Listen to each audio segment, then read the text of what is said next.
Hello viewers, you are watching Business Week with Ngala Thomas on the finest television KBN. We're on channel 102 on Topstar, Decoder, and we're streaming live on Facebook. If you are watching us on Facebook, please leave us a comment and share the page. In the studio tonight, I'm with Mr. Blessing Kafwanka. Have I pronounced that correctly? That's correct. Okay, now Mr. Kafwanka is he's a business and financial analyst, and we have an interesting topic tonight. We'll be looking at a lot of issues that are affecting the economy currently. So we'll start with the dollar. You know, the dollar today is trading at 20, and we've seen the dollar hasn't our currency hasn't really been performing so well for quite some time now. Now, sir, a few days ago, kwacha skyrocketed to 21 kwacha. Now, to what extent does this affect livelihood of the general public? Firstly and foremost, I always say that if you do not have time to analyze the fundamentals and look at whatever is going on within the economy and be able to tell whether our economy is doing fine or it's not doing fine, one of the things that you can look at to give you an idea is how the currency is performing. So in our case, you look at how our kwacha, the kwacha is performing against other tradable currencies.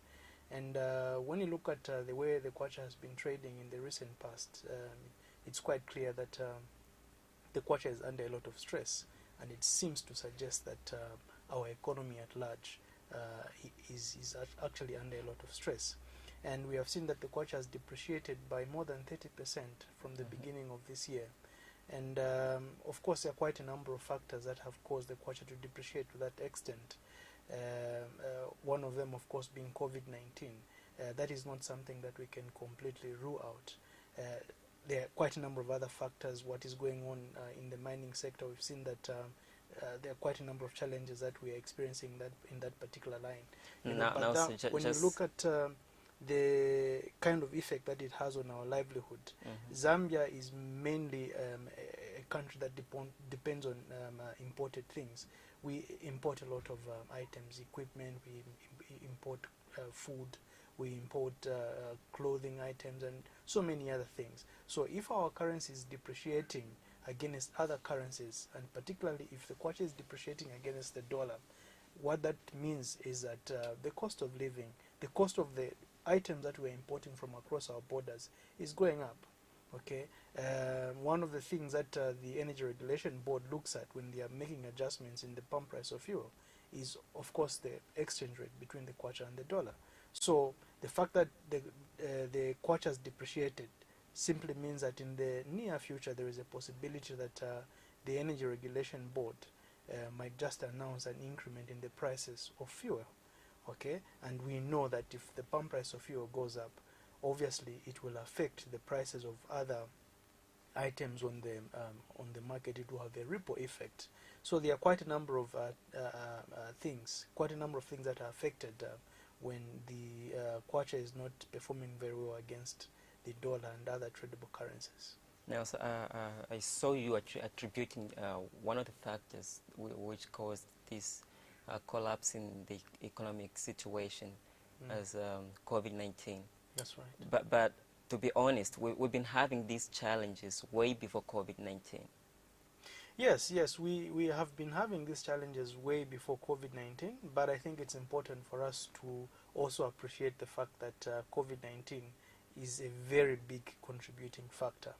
Before COVID-19, I think the main issues that were at play was, of course, the challenges that we're having in the mining sector. Despite the efforts that we have made as a nation to try and reduce our dependence on the export of copper, I think copper still remains our main source of forex. And we've seen what has been happening in our mining sector.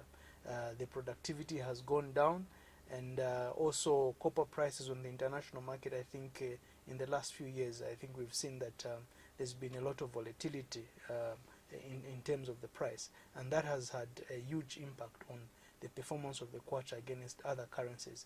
And then there are also a number of other things, such as the dwindling reserves.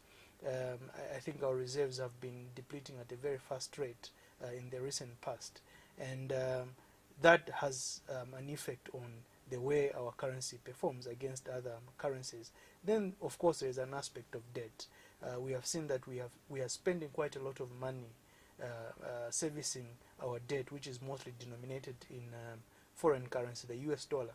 So that affects the availability of forex on our local market. So those are some of the factors that have been putting a lot of pressure on the kwacha even before COVID-19 came about. But COVID-19, to a very large extent, has also affected the performance of the kwacha. Okay, now after having said all that you've said, what sectors would you advise the government to prioritize so that the situation returns to normal? Well, I think there are a number of things that we must consider doing if we are to improve the performance of our economy in general, and also improve the way the kwacha is performing against other tradable currencies. One of the things that we need to look at is diversifying our economy. And of course, this is something that we've been talking about for a long time. But in terms of the progress that we have made so far as a nation, I think we haven't really made a lot of progress, because we still depend so much on copper exports for our as our main source of forex. So we've seen that every time there's a fluctuation in terms of price, every time we have a challenge in the mining sector, every time production goes down, we see that the kwacha doesn't really perform very well. So we need to look at diversifying our economy away from dependence on copper. We need to start looking at other sectors. We need to look at tourism. How best can we boost this particular sector so that it can also make a contribution towards the forex that is coming into the country. We need to look at agriculture as well. How best do we improve our agricultural sector? So there are a number of things that we can do in terms of diversifying our economy away from our dependence on copper. Then we also need to look at making more investments into power energy infrastructure. One thing that we are all agreeable is the fact that load shedding has had a very huge impact on our economy. Okay, it has had a very huge negative impact on our economy. Our production is down partly because of the challenges that we are having in the energy sector. Okay, load shedding. So we need to invest a little bit more in that particular area. When you look at the speech that was given by the Minister of Finance at the time he was presenting the budget, this is one key area that actually came out. And even last year, I think this is one of the main issues that was being brought out. The fact that the weather patterns had changed. We had a drought. We did not have enough water in the Kariba Dam, and that affected the production or generation of electricity. That basically shows us that we haven't really made enough investment into power and energy infrastructure. And I think with the presentation of the 2021 budget, which the Minister of Finance presented just last month, we haven't really done very well. Last year, that's 2020, of course, there was a provision of about 10 billion kwacha that was supposed to go towards investing in the energy sector.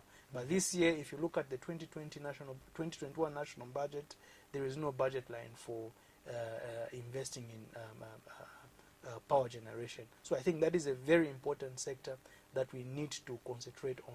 And then broadly, I think we also need to look at creating a favorable environment for investors to come and invest. When you look at what is currently obtaining on the ground in terms of the political environment, I think our political environment is becoming charged.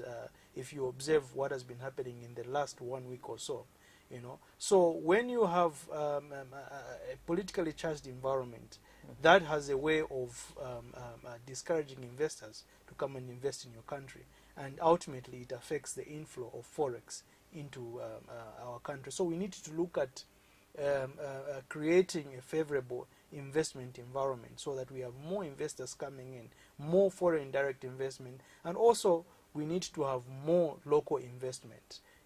So that brings me to another point. We need to ensure that we empower our own local citizens, so that you and I can be able to invest in businesses. If you and I can open up a business, you can open up a small production plant and you're producing, that reduces our dependence on imported items from across our borders. Okay, and if you are given an incentive to produce to an extent where you can even export, that helps to even bring in more forex. So there are quite a number of things that we need to do for us to be able to see any meaningful gain in the way the kwacha has been performing against other currencies. Now, you just talked about the environment not being conducive for investors. That's right. And you attributed the reason to political players. What word of advice would you give to politicians? Well, I think it's very important that we maintain peace, number one. Peace is very important. In the absence of peace, I think even just local investors, if I want to put up a production plant, I'll be thinking, if there is no peace in our country, how safe is this investment that I have? That in itself is able to either attract or discourage investors from coming into the country. So I think it's very important that we should be able to maintain peace within our country. And there are a number of other things that we can do to create a more conducive environment. When you look at the presentation of the 2020 national budget, one of the things that I was particularly very hopeful about was that the government was going to allocate an appropriate amount of money to clear off the suppliers of goods and services to the government, dismantling arrears in short. So when you look at the allocation that was made towards dismantling arrears, of course the allocation was made, but it was not as good as it was supposed to be. It's actually very negligible.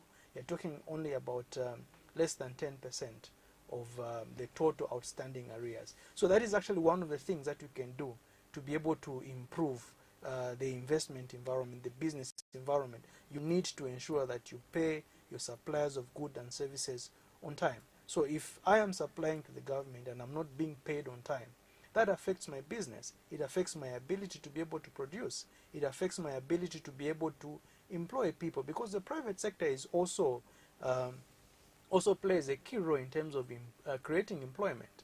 Okay, so if I'm not being paid on time, my cash flow is affected, my business is affected, my ability to grow my business is affected. So one of the things that we can do to be able to create a very attractive investment environment is to clear off outstanding arrears to suppliers of goods and services. Now let's talk about the local investors. I think that's a very good point that you brought up. Like, these people have to be empowered. But when we're to look at it, do you think we have the capacity? These local investors, do you think they have the capacity to handle things that these foreign investors are handling? That's a very important question that you've asked, Thomas. In terms of skills, I think we have skills, but the biggest challenge that we've had is empowerment. Okay, we have a lot of young people out there that have got brilliant business ideas, viable business ideas that they are not able to implement on the ground because they do not have access to affordable financing. You are not able to go to the bank to borrow because maybe the bank will ask you for collateral which you do not have. So you don't implement your idea. Okay, so we've got a lot of entrepreneurs out there that have got the capacity, but in terms of having the means, in terms of having the finances to be able to implement their ideas, I think we've had a problem there. So one of the things that we need to do is to be able to create, or rather ensure that our own local entrepreneurs have got access to affordable sources of financing. When you look at what is currently obtaining on the ground, with the high debt position that we are in as a nation, I think it has become very difficult. In the 2021 national budget, I think the government projected that they are going to finance that particular budget by borrowing from the domestic market. Now, what that does is, if the government is playing a very heavy role in terms of borrowing from our local financial markets, that will crowd out the private sector. In short, it means that you and I may not be able to go and borrow because the government has basically utilized most of the resources that are available. It means that you cannot borrow to invest in that chicken run. You cannot borrow to invest in that small agricultural project that you want to embark on. So at the end of the day, you are not able to create that job that you would have created if you had started your business. So these are some of the things that we need to consider in the long run. No. Okay. So just in case you're joining us, this is Business Week. I'm with Mr. Kafwanka. He's a business and financial analyst. We'll take a short break and we'll be back. Stay tuned.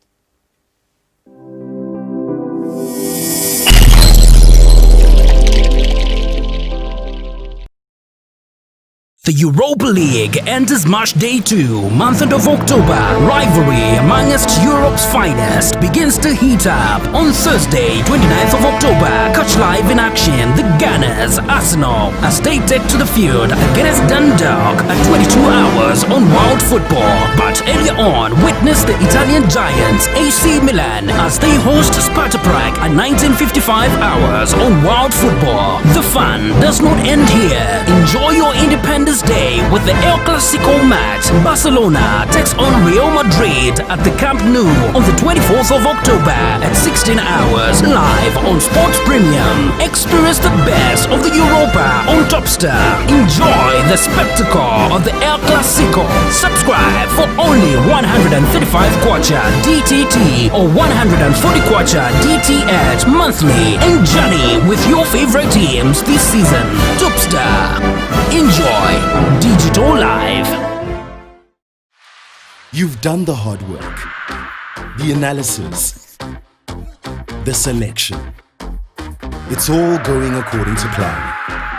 Until City miss a sitter and you miss your multi-bet by one. Miss your multi-bet by one and we will return up to 20 times your stake. We've got your back, even when City don't.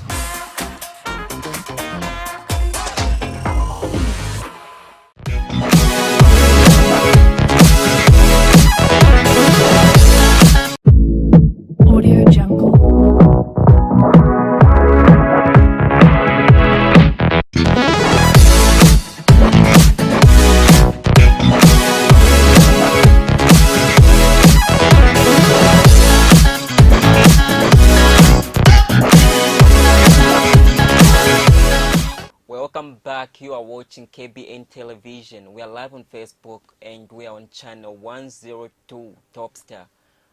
This is Business Week and I'm with Mr. Kafwanka talking about issues affecting the economy. Now, sir, you briefly talked about debt. I would love you to get into details about, just give a general view about this debt sustainability. Well, the issue of debt in Zambia is a very topical issue. It is something that we've been talking about for a very long time. I think from about 2012, we've seen that our debt position has been growing at a very fast rate.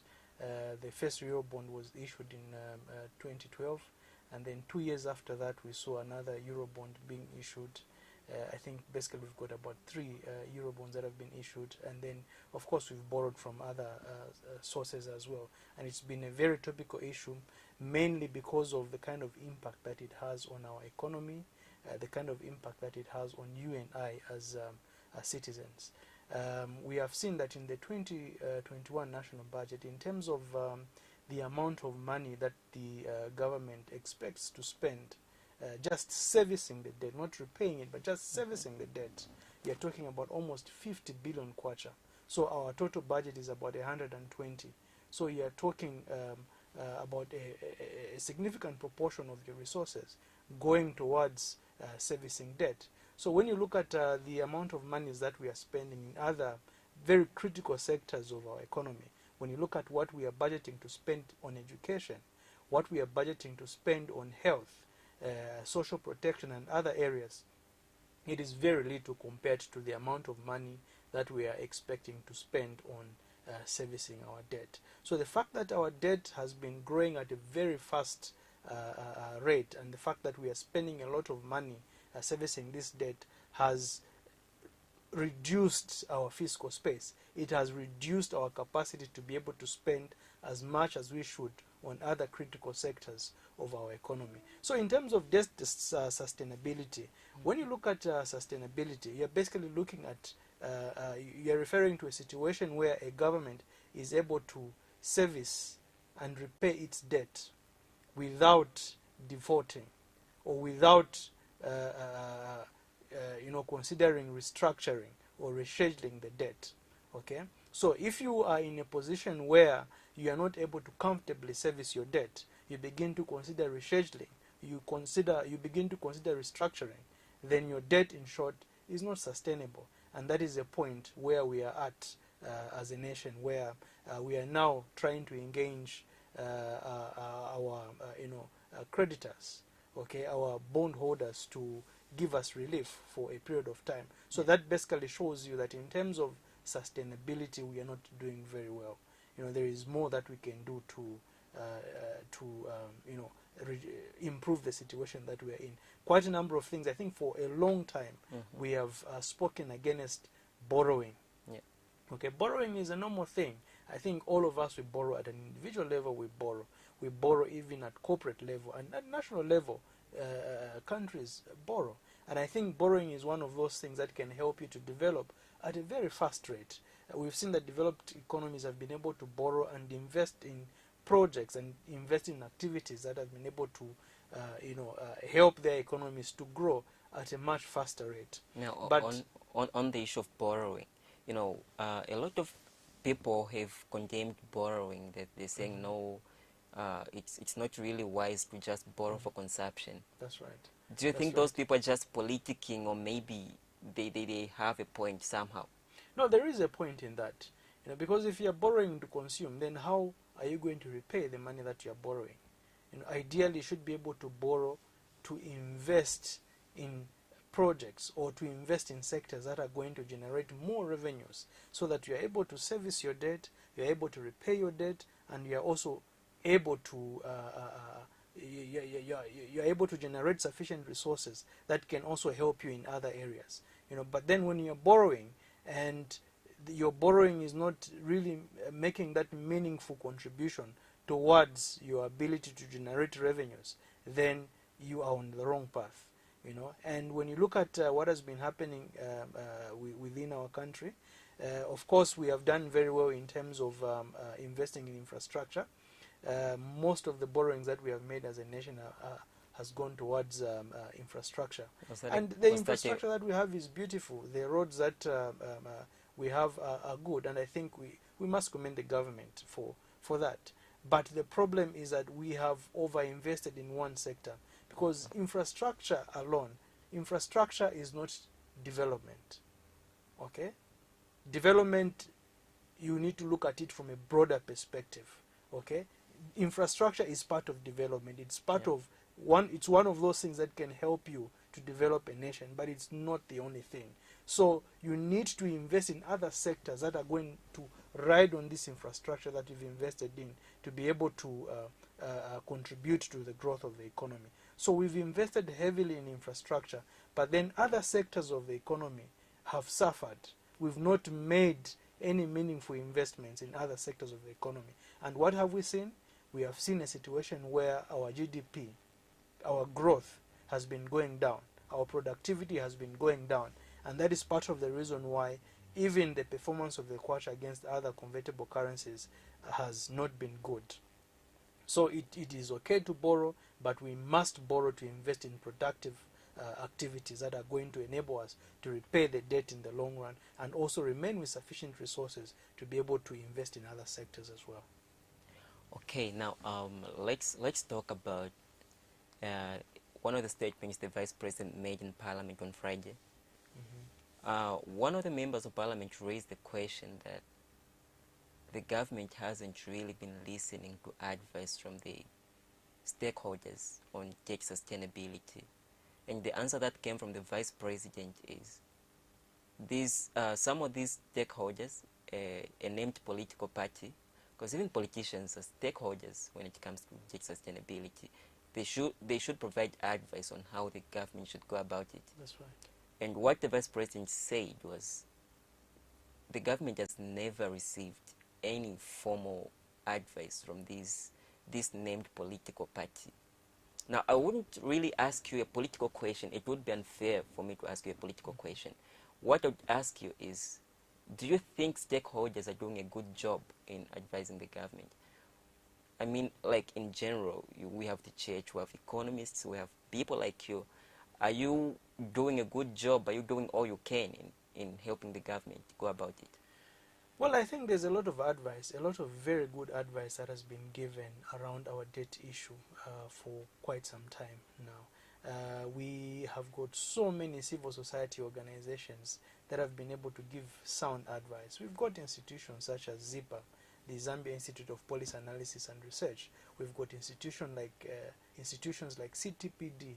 We've got institutions like CAT and so many other civil society organizations that have written detailed reports and detailed recommendations around our debt issue, and I've had access to some of those reports and very good advice that has been given from these stakeholders.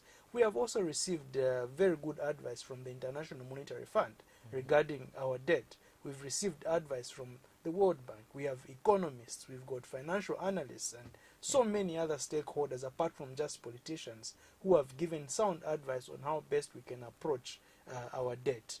But in terms of the way the government has responded to that advice that has been given, I think we haven't really done very, very well. I think we started talking about implementing... What do you mean when you say we? The stakeholders or the government? The government hasn't really done very well in terms of being able to take this advice and implementing it. I'll give you a very good example. We've been talking about implementing austerity measures to try and boost our revenue generation, at the same time reduce on our expenditure. We've been talking about that since 2014, 2015. I think the International Monetary Fund did recommend a raft of measures on how best we can boost our domestic revenues and on how best we can also lower our expenditure. Okay, a raft of measures was given, but we haven't really done well in terms of implementing that. I think the only thing that we've done well in terms of implementing is removing subsidies. Of course, that was one of the recommendations that was made by the IMF. We removed electricity tariffs, electricity subsidies, we removed fuel subsidies, but in terms of reducing our expenditure on other things, in terms of slowing down on infrastructure spending, I think that is one piece of advice that has consistently come up in so many reports from so many different sources. We haven't really done very well. We have seen that the government has made verbal commitments. I remember during the time of Honorable Felix Mutati, he did mention that we were going to slow down on infrastructure. It did not come to pass. During the time of Honorable Mwanakatwe, it was the same commitment being made, but it did not come to pass. The president himself has on several occasions emphasized on the importance of reducing on infrastructure spending, postponing some of the projects that we wanted to embark on. But in terms of implementing all of that advice and all of those commitments that we've been making, we haven't really done very well. So, well, in terms of the advice that is coming from the politicians always have their own objective, which may be different from the objective of these professional institutions and civil society organizations. But the truth of the matter is that we have so many stakeholders that have been able to give sound advice on how best we can handle the debt problem. And in terms of being able to respond to that advice, I think the government hasn't really done very well, and I think it's important that they should be able to look at this advice and be able to consider implementing some of it. Oh, okay. Now, our external debt is now above $11 billion. Yeah, which is really a big amount. That's right. Do you see this country defaulting? Well, it's clear that we are having challenges with repaying our debt. One of the things that might be considered to be a default constructively is when you begin to talk about restructuring and rescheduling. Basically, what you are saying is that you do not have the capacity to continue servicing your debt at the rate at which you are servicing it. That's the reason why you are going to your creditors, asking if they can reschedule your debt or if they can give you relief of some kind for a certain period of time. Okay, so the debt position that we are in and the amount of monies that we are spending just servicing this debt is a clear indication that our debt is unsustainable, and it is very possible that we may not be able to repay some of this debt. The first Eurobond falls due in 2022. Yeah, that's true. We are talking about 750 million US dollars. Now, at the rate that we are going, it is very clear that we may not be able to repay that Eurobond. And that is the reason why I think we are having these discussions around restructuring and rescheduling some of this debt. The sectors where we invested this money are not giving us the kind of return that we should, a kind of return that can enable us to repay this debt. So would you say that the government has in some way, like we talked about the issue of infrastructure. That's right. That's right. Would you say that's I don't know how to put it rightly, but would you say the government has some misplaced priorities? Well, in terms of priorities, I think we can do better. We can do better. The investment in infrastructure is very good, but we must also look at investing in productive sectors. Okay, it's like let me give you an example of a situation at household level. Okay, you are building a house. It is very important for you to have a house. It is very important for you to have shelter for your family, yourself and your family. But you also need to feed. Yeah. You also need to go to school. Your children need to go to school. You need to pay your bills. There are so many other needs that you have within your household.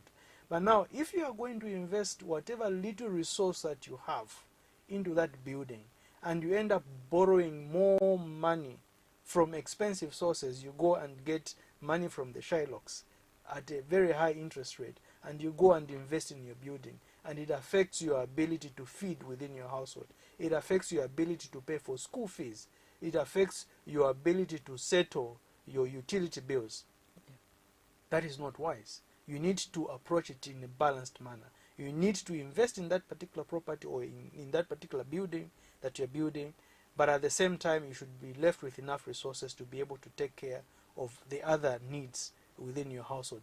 But you should also invest in your ability to raise more revenues, because that house, of course, in as much as it is an asset that is going to be beneficial, but you need to invest in other productive sectors. Yeah. So if you invest in a business that is going to generate more revenues for you, revenues that will help you to pay back the monies that you have borrowed, and also continue investing in that building and meeting your other daily needs within your household.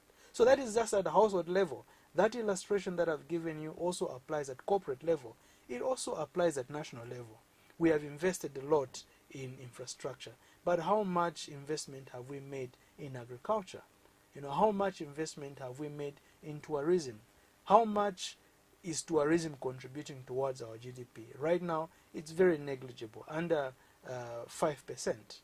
Okay, when you look at the contribution that is coming from agriculture, it is very negligible, despite the fact that as a nation we're endowed with vast arable land.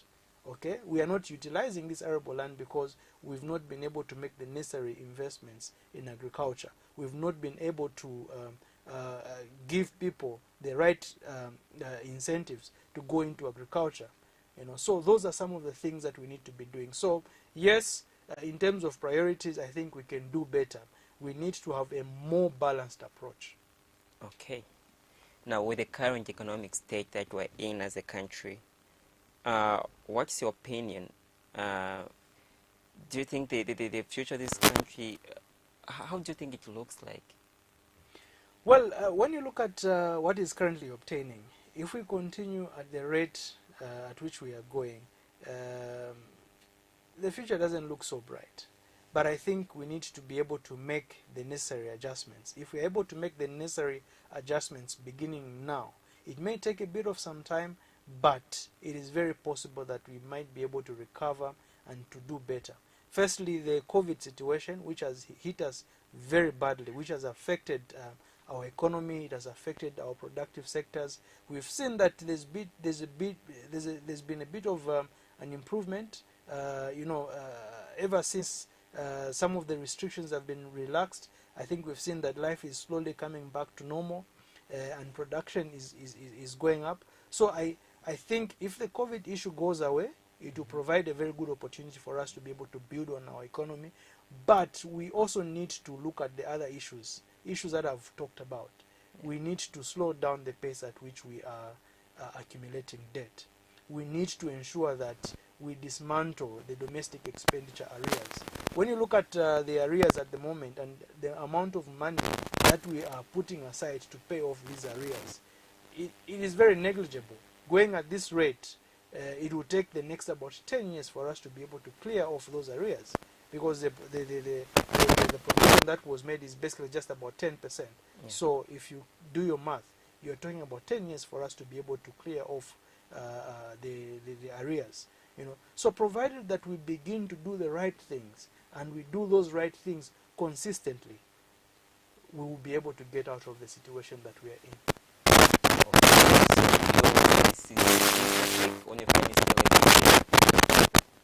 just in case you're watching on Facebook, leave us a comment. Unfortunately,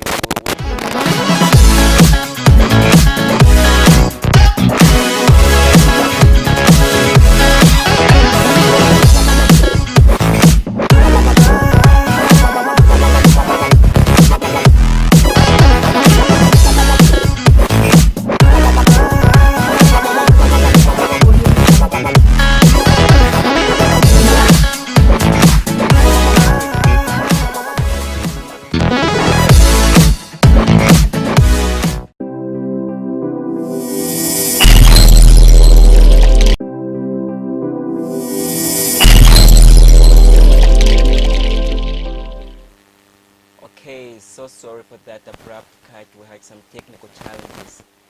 Well, you are watching KBN, your finest television. If you're watching us on Facebook, kindly leave us a comment and share the page. We're on channel 102, Tops the Decoder. In the studios, I'm with Mr. Kafwanka, the business and financial analyst. And we are just talking about big sustainability. And he's just from commenting on how the future of Zambia. Would you have to add on that? Well, I think I've spoken enough. We need to ensure that we begin to do the right things. And in terms of knowing what the right things are, I think there's a lot of advice. I mentioned earlier on that there's a lot of advice that has been given from different stakeholders, different civil society organizations, the International Monetary Fund, the World Bank. Even politicians have also been able to give advice. We have professionals, economists that have been able to give very sound advice. And the information is already there. What we need is to have a greater resolve or a greater commitment towards implementing these things so that we are able to revamp our economy. Okay. Now, just for viewers out there, now, I would like you to just explain to them, why did we go wrong? How did we get here? For us to reach this stage where we've accumulated above 11 billion dollars as the external debt. Where did we go? Where did we go wrong? Well, I think it's a number of errors that we have made over a period of time, a long period of time. We did not get to where we are just in a spell of a moment or just overnight. Earlier on I mentioned that the first Eurobond that we issued in 2012, 750 million US dollars.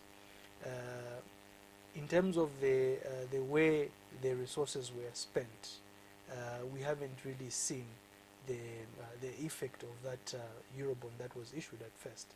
You know, of course, we were told that some of that money was invested in Zambia Railways, some of it was invested at ZESCO, Nitrogen Chemicals of Zambia, and a few other places. But in terms of how these organizations are performing, you know, we haven't really done very well. If you look at ZESCO itself, there are quite a number of challenges that the institution is currently facing. You know, there is you know, the issue at Mamba. There's a liability there which you know, ZESCO is grappling with. They are not able to pay it on time.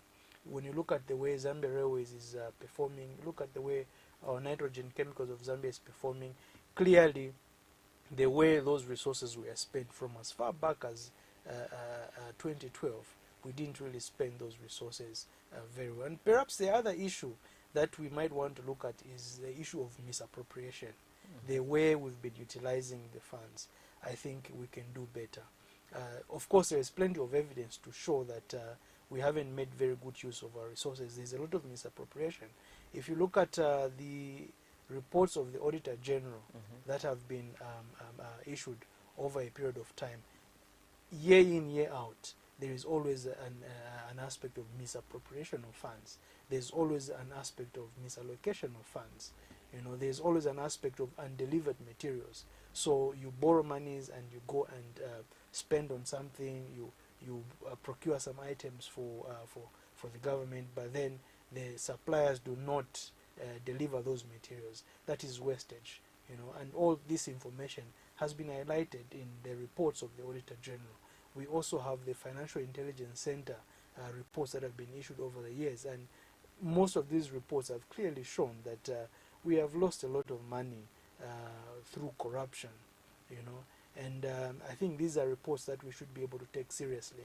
I was very impressed last year, 2019. I think for the first time we saw that the government decided to take some action on a report that was released by the Office of the Auditor General.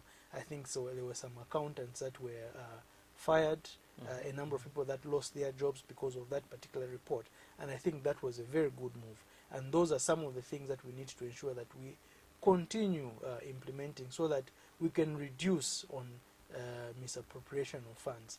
The Financial Intelligence Center report is another very important report that we need to act on.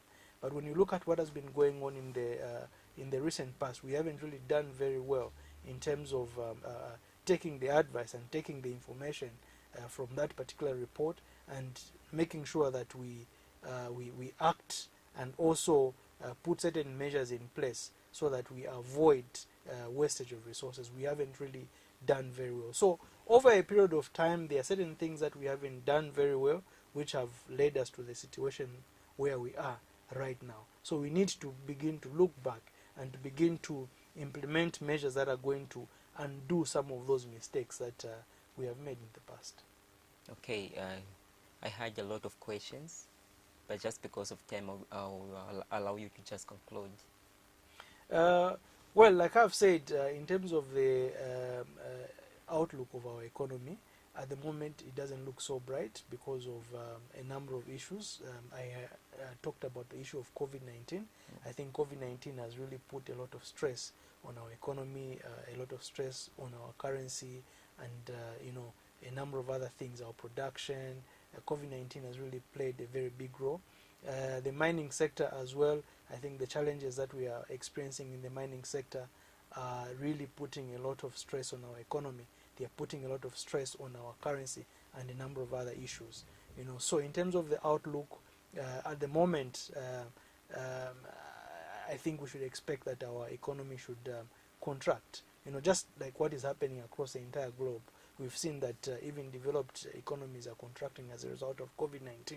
So we should expect something similar here because of COVID-19. But in the long run, I have a lot of hope, I have a lot of faith that provided we are able to put in place the right measures and implement those right things consistently over a period of time, we'll be able to recover. Thank you so much for coming. Viewers, we have now come to the end of the program. This is Business Week. Comes every Tuesday, 18 hours. Just make sure you tune in 18 hours every Tuesday. I am your presenter, Thomas Ngala. God bless you. God bless Zambia.